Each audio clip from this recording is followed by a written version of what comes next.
dans un geste qui frôle la folie.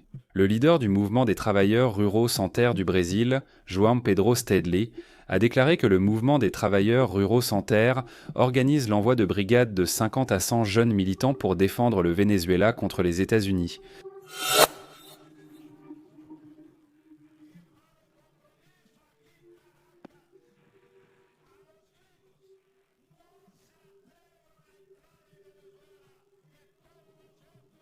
Qu'est-ce que c'est? Nous ferons front uni et nous serons avec vous. Comptez sur le peuple brésilien. L'affirmation a été faite avec naturel, comme s'il était raisonnable d'envoyer des civils armés de faucilles et de où affronter la plus grande puissance militaire mondiale.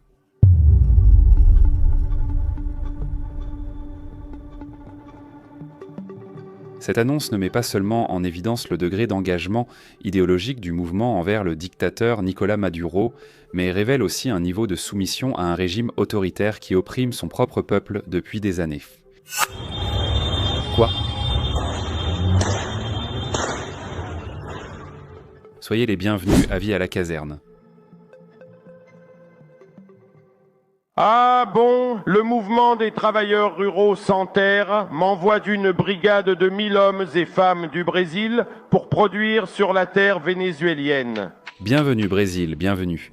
La décision du mouvement des travailleurs ruraux sans terre a pris de l'ampleur après que Nicolás Maduro a signé un décret au début de 2025 faisant don de 180 000 hectares de terres vénézuéliennes au mouvement brésilien.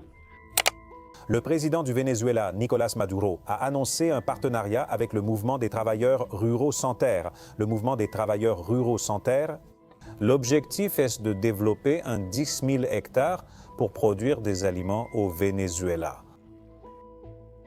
Ce geste, loin d'être un acte de solidarité, a consolidé un pacte de loyauté mutuelle. En échange de la terre, le mouvement des travailleurs ruraux sans terre s'est engagé à défendre le régime chaviste, même si cela signifie mettre en danger des jeunes Brésiliens sur un territoire étranger. L'alliance entre le dictateur vénézuélien et le mouvement brésilien dépasse les limites de la politique, et elle entre dans le domaine de la manipulation et de l'utilisation de la misère comme outil de pouvoir.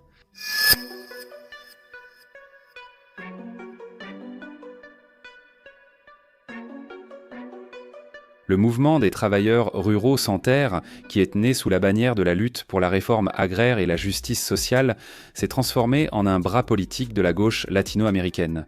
Ses dirigeants vivent dans le privilège, tandis que des milliers de familles restent campées dans des conditions précaires, attendant des promesses conso qui ne sont jamais tenues. La structure du mouvement s'étend dans tout le Brésil, fonctionnant comme un engrenage de mobilisation idéologique, où l'espoir d'un logement est utilisé comme un appât pour maintenir le contrôle sur les plus vulnérables. La proposition d'envoyer des militants au Venezuela a été approuvée lors du Congrès mondial pour la défense de la Madre Tierra, qui a réuni des mouvements populaires de 65 pays. La rhétorique reste inchangée, défendre la souveraineté des peuples, résister à l'impérialisme, protéger la terre. Mais dans la pratique, ce que l'on voit, c'est l'instrumentalisation de jeunes pauvres au nom d'un projet de pouvoir.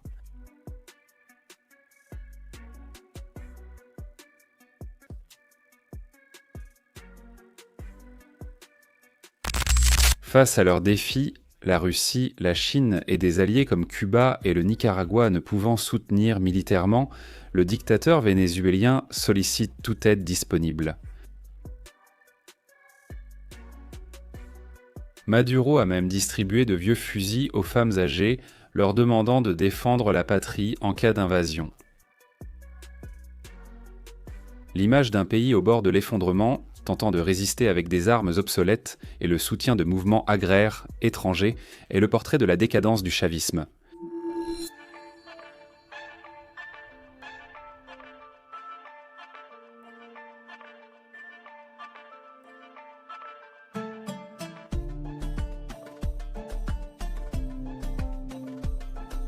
Le président brésilien, bien que historiquement allié de Maduro, évite de s'engager publiquement avec le régime vénézuélien. La pression interne et la crainte de représailles de la part de l'opposition et de la population le maintiennent dans le silence. En coulisses, la relation avec Maduro reste solide, marquée par soutien politique et alignement idéologique. L'inaction du gouvernement brésilien face aux atrocités du régime chaviste montre une claire connivence. Les troupes nord-américaines avancent dans la mer des Caraïbes, intensifiant l'opération Cercle Final. Le commandement Sud a déjà positionné des drones de surveillance, des chasseurs F-35, des bombardiers stratégiques et des avions de guerre anti-sous-marines dans la région. La flotte navale comprend des destroyers, des sous-marins et des navires de transport de troupes. Plus de 10 000 militaires sont mobilisés, prêts à intervenir à tout moment. La différence de puissance militaire entre les forces nord-américaines et toute résistance improvisée est abyssale.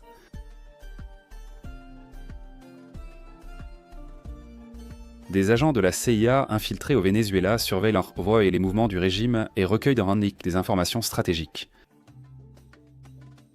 La discrète présence des services de renseignement nord-américains suggère que la chute de Maduro n'est qu'une question de temps. L'opération est coûteuse, risquée et politiquement délicate, mais les États-Unis ne peuvent pas reculer. Maduro tente de créer une ceinture humanitaire autour du Venezuela, une sorte de bouclier symbolique pour compliquer une incursion militaire. Mais la réalité, c'est que cette ceinture est composée de civils non armés, de militants idéologiques et de promesses, des pièces vides. Une stratégie plus médiatique qu'efficace, qui ne sert qu'à prolonger l'agonie d'un régime en plein effondrement. Cela dépend de notre succès. Si vous ne voulez pas que le Venezuela sombre dans un bain de sang, dans une guerre civile fratricide, dans la violence, dans le fascisme. Samedi offre aux femmes l'opportunité de gagner du terrain en Occident Zang. Os Etna, mais no occupa une Lusarki, barre de montée Béatrice Zanotto. Des millions de citoyens ont quitté le pays pour chercher refuge et dignité dans des pays voisins comme le Brésil. Ceux qui restent au Venezuela vivent sous un régime oppressif, affrontant la censure, la faim et la répression quotidienne.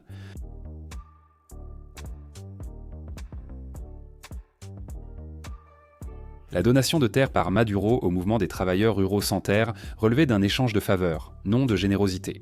La narration construite autour de la défense de la souveraineté vénézuélienne cache des intérêts inavoués. En échange de soutien politique et international, le dictateur obtient loyauté et propagande positive. L'échiquier géopolitique s'agite, l'Amérique latine devenant le théâtre d'une lutte entre démocratie et régimes autoritaires. Le Venezuela est l'épicentre de cette bataille, et le Brésil, même indirectement, est entraîné dans l'œil du cyclone. Laissez ici dans les commentaires si vous pensez que l'envoi de militants du mouvement des travailleurs ruraux sans terre au Venezuela bénéficie du soutien du gouvernement brésilien, ou s'il s'agit d'une action isolée du mouvement. Partagez votre avis sur ce qui se cache réellement derrière ce soutien au régime de Nicolás Maduro. Le mouvement des travailleurs ruraux sans terre se présente comme un mouvement, selon les propres mots du mouvement des travailleurs ruraux sans terre de désobéissance civile. Pour une cause supérieure? Nous avons déjà vu cela ailleurs en politique. Quand tu fais quelque chose pour une cause supérieure, tu vas généralement enfreindre la règle du jeu.